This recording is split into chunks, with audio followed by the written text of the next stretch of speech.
Leandro, pergunta do Luiz Carlos Fossili, da Rádio Máxima. Na segunda, o time carenciou em demasia nesta partida e faltou mais ser mais incisivo para vencer o jogo?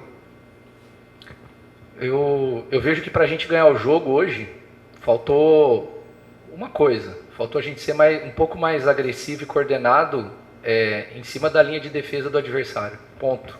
Todo o resto, todas as outras etapas do jogo nosso foram muito bem executadas. A gente chegava rápido na frente, ia rápido por baixo. Em nenhum momento a gente teve que ir para o ataque com chutão, com bola longa. A bola andou por baixo o tempo todo. A gente conseguiu atacar a linha deles dos dois lados, pelo centro. Só que na última bola ali, na última linha, a gente não foi tão agressivo como deveria. Pergunta do Aurélio Ramos. O lado esquerdo estava lento no primeiro tempo. A opção por manter o Davi Lopes por ali não piorou? Não. Na verdade, o que precisa ser entendido ali, né, é entender o papel de cada jogador dentro da forma nossa de jogar. A função que o Davi estava fazendo ali, ela era muito importante, tanto que várias vezes a gente conseguiu ganhar as costas da linha de defesa com ele, só que o problema era outro. E lembrar que a gente perdeu o Paulo muito cedo no jogo. E a gente hoje não tem um jogador com a mesma característica do Paulo em agressividade.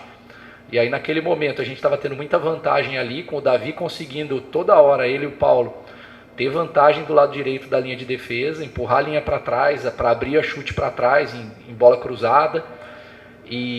Mas aí a gente perdeu e perdemos um pouco da coordenação ali. Na hora que entrou o Caio, por uma questão de característica, ali mudou um pouco e a gente ficou um pouco menos agressivo ali.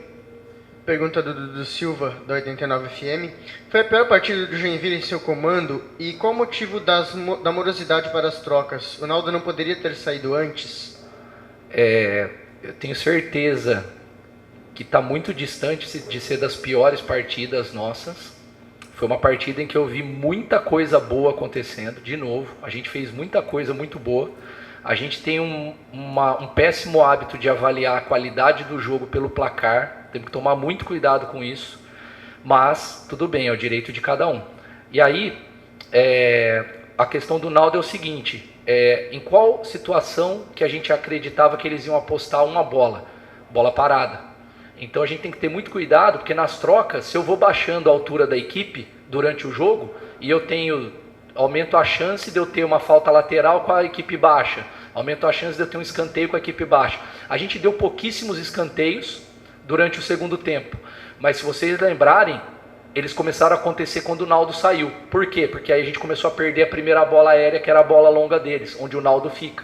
Então, era fundamental para a gente não sofrer ataques, a ganhar aquela primeira bola, que o Naldo é muito forte.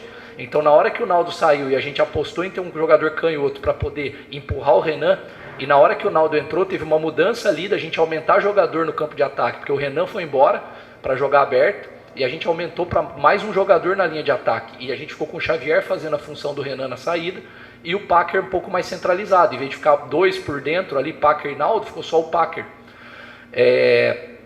E aí, tudo isso a gente tem que pensar e saber como que o adversário quer nos vencer. Um contra-ataque ou uma bola parada. E eu não posso baixar. Tanto que a maior chance de gol que eles tiveram foi de um escanteio no final do jogo, que sobrou uma segunda bola na zona que normalmente o Naldo é muito forte, que é o primeiro pau onde ele ganha duelo. Nós perdemos o duelo ali e foi a chance de gol. E muitas vezes, entender a proposta de jogo do adversário, que ele vai apostar nisso. Vou manter o jogo equilibrado até o fim, na hora que as trocas para ganhar vierem, eu encaixo o que eu quero fazer. Então a gente tem que fazer essa leitura também em função do que o banco adversário está pensando para o jogo.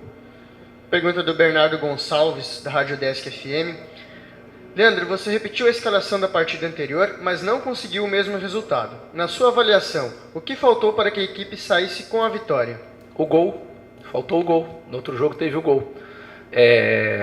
Com certeza, como eu disse, a saída do Paulo mexe com a dinâmica hoje de ataque, pela característica, pelo entendimento de jogo que ele tem, ali daquela zona do campo, ele e o Davi, né? A capacidade que eles têm, Renan, Davi, Paulo ali pelo lado esquerdo, eles criaram uma dinâmica muito boa naquele lado do campo.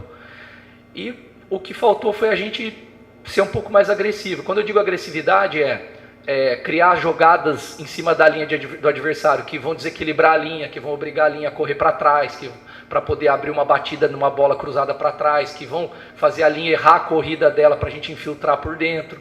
É criar esse tipo de desequilíbrio em cima da última linha, que é o que a gente tenta quando a gente coloca bastante jogador lá em cima. Pergunta do Vinícius Pittman, da Sportmania Web Rádio. Leandro, na sua percepção, qual foi a maior dificuldade do Joinville no jogo?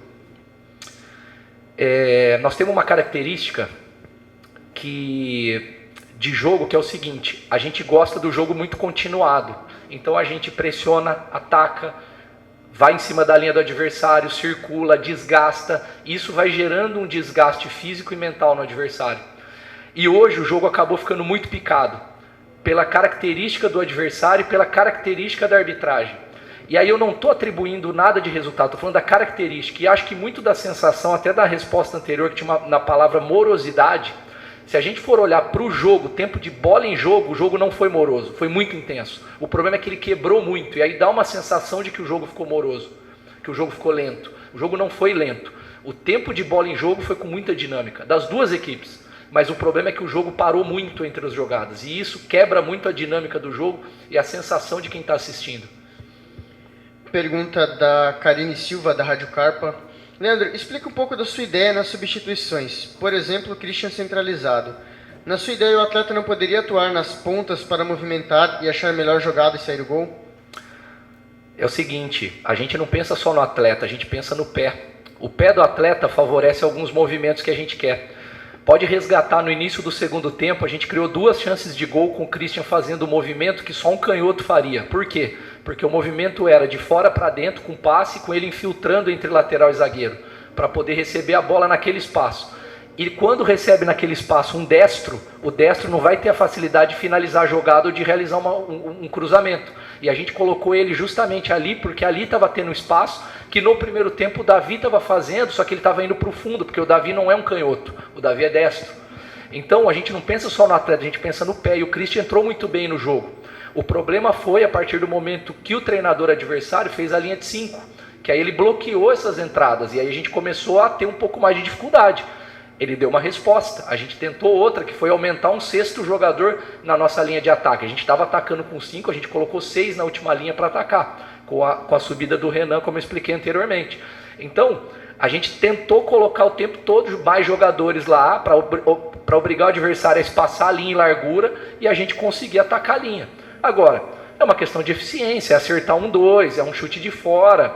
Não necessariamente a questão tática e estratégica ela vai resolver por si só. Tem uma questão ali também de acertar. Às vezes o atleta capricha, erra por um detalhe. Tem muitos detalhes ali que interferem para você ter sucesso ou não. Mas eu acho que a dinâmica coletiva, com alguns probleminhas ali na fase final, hoje ela foi muito boa. Pergunta da Adrique Varini, do ND+. O Jack melhorou no segundo tempo, mas não conseguiu ter efetividade no ataque.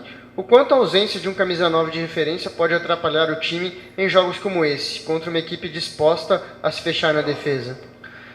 Realmente, a gente conseguiu melhorar bastante, porque a gente conseguiu bastante essas bolas de infiltração, né, que a gente falou, com o Christian, com o Caio, por dentro da linha. Isso fez o adversário ali ter uma estabilidade, que foi o que obrigou o treinador adversário a dar a resposta da linha de 5.